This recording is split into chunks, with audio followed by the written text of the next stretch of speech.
wala naman yun sa requirements ng Constitution, no? Pag yan ang mode na ginamit. Pero ang ginawa ng Yes. Supreme Court sa ponente ni Justice Leonen, naglagay siya ng mga, ito dapat ang ginawa ninyo. Okay? Tama ba yun? Wala naman sa Constitution. Hindi po tama yun. With due respect to the Supreme Court, I don't think that is correct. Masyado na nilang, they imposed certain conditions, or they imposed certain additional steps doon sa process kapag yung third mode ang inadopt, yung direct action by the House. Wala yun doon. Wala yan dyan sa Constitution, and also sa rules. Yun ang pagkakadiferensya dyan.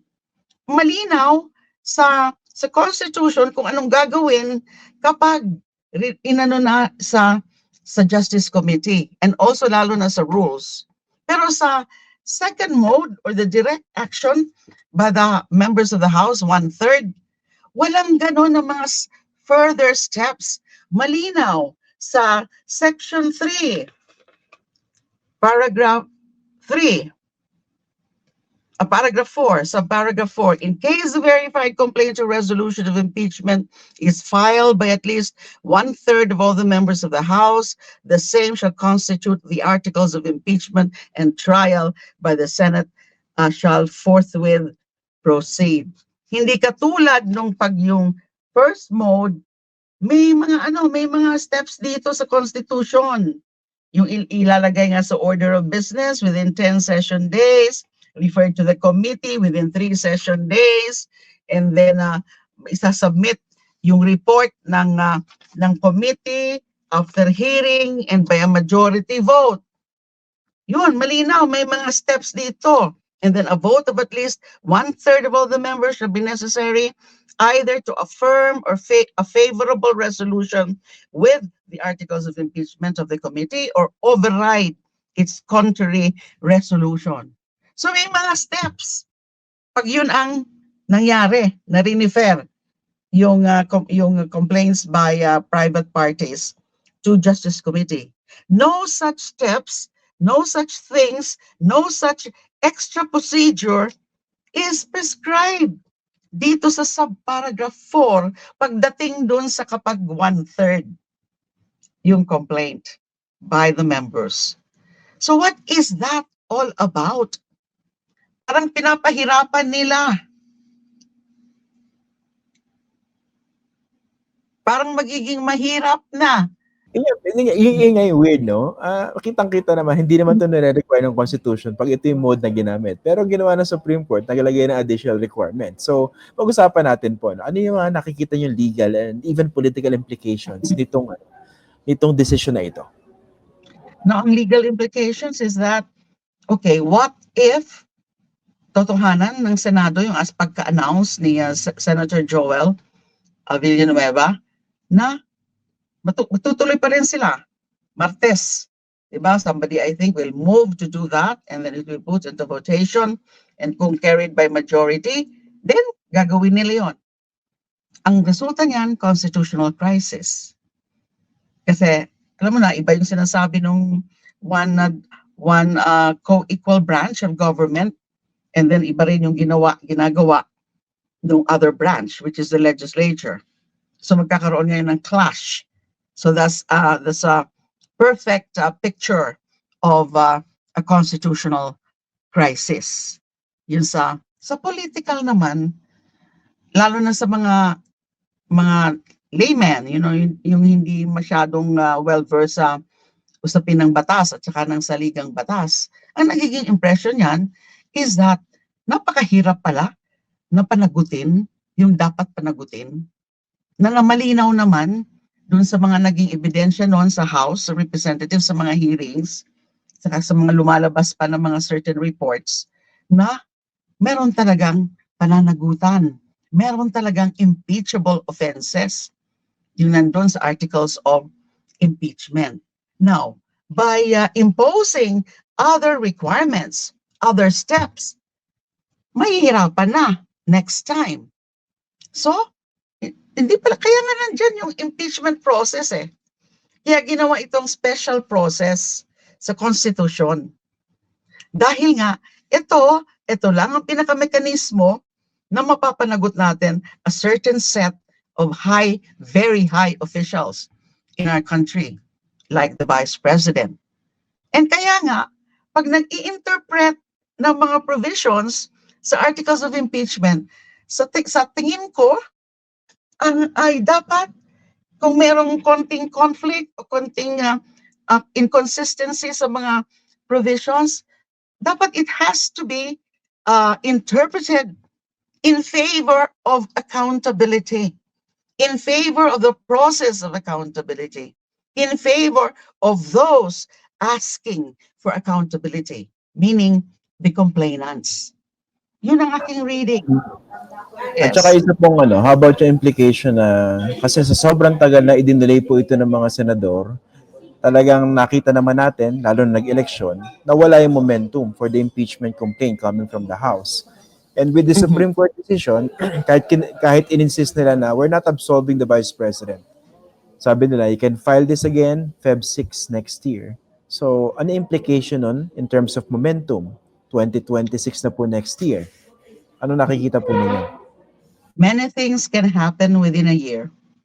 And baka yung magiging development, especially the political front, would be such that will not be conducive dun sa pag-file ng another petition, another complaint in February of next year. Sabi mo nga, ngayon sana kasi may momentum.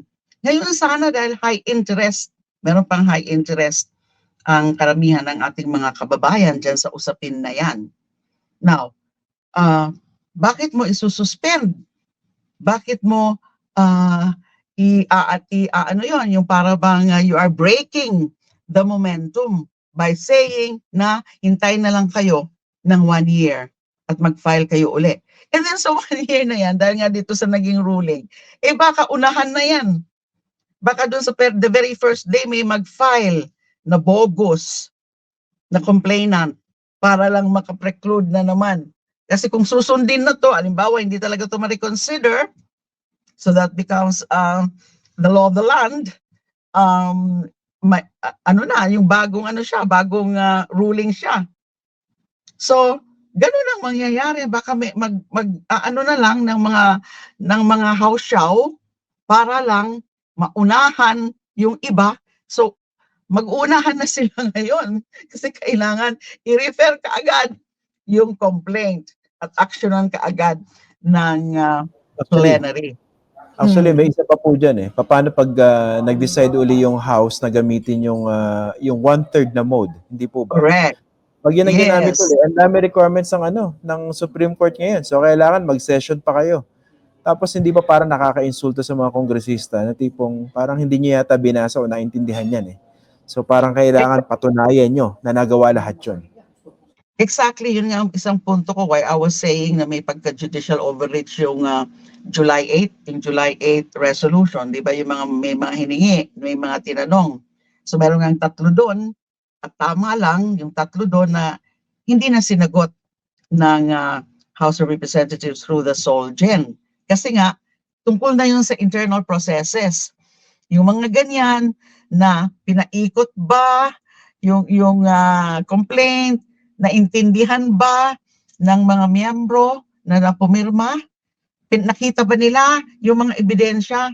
Sabi mo nga, nakaka-insulto yan.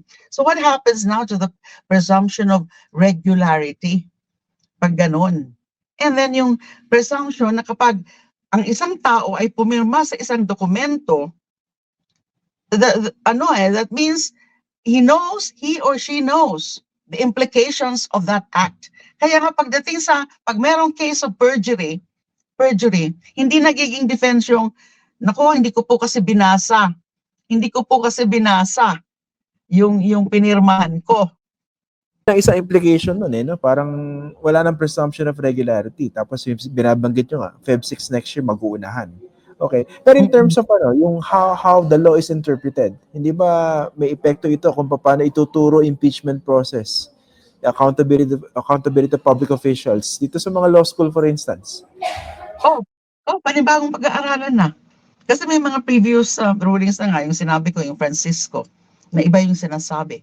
Kaya nga, was it, is it Justice Ascuna or yung tungkol sa operative fact doctrine?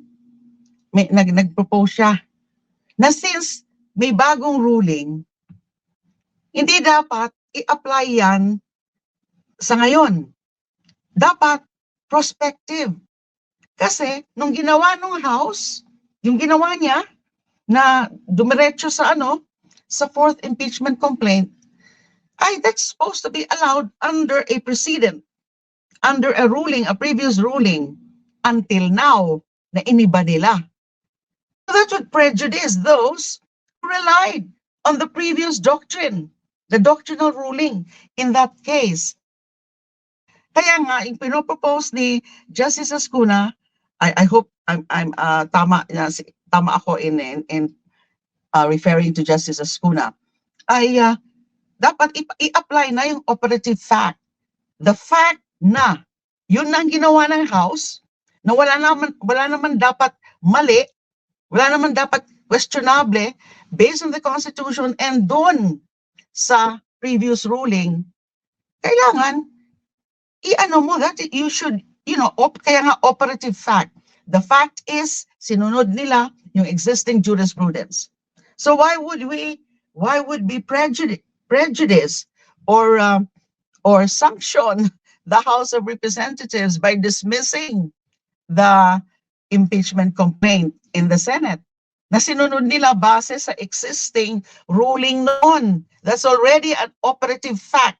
The fact na ginawa nila yon, diniretso nila sa Senado, yung articles of impeachment. That is an operative fact. And then therefore, yung new ruling ngayon ng Supreme Court, prospective na lang. Let's say hindi yan ma-reconsider. Sa prospective na lang, wag yan i-apply sa ngayon. And therefore, they have to declare the impeachment process as valid and constitutional. Yun nga, kasi para lumalabas yun, nasa kasagsagan na, nagsimula na yung game, biglang pinaritan yung rules. So nagulantang yung lahat. Yes. Exactly.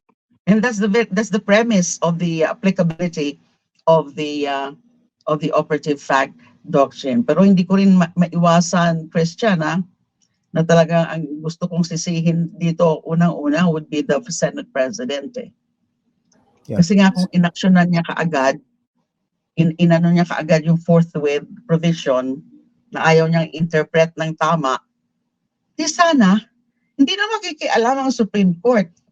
Dahil kung nag-hearing na, nag-trial na, nandyan na yung mga ebidensya, hindi na siguro pakikialaman ng Supreme Court. Sasabihin na lang, moot and academic na kasi nag-umpisa na. Ayaw naming distorbohin yung proseso. Lalo na pag nandyan na, pinipresent na yung mga proseso. Kaya lang nang nangyari, halos 6 na buwan inupuan. Tapos nung nandyan na, yung bagong, yung June 2,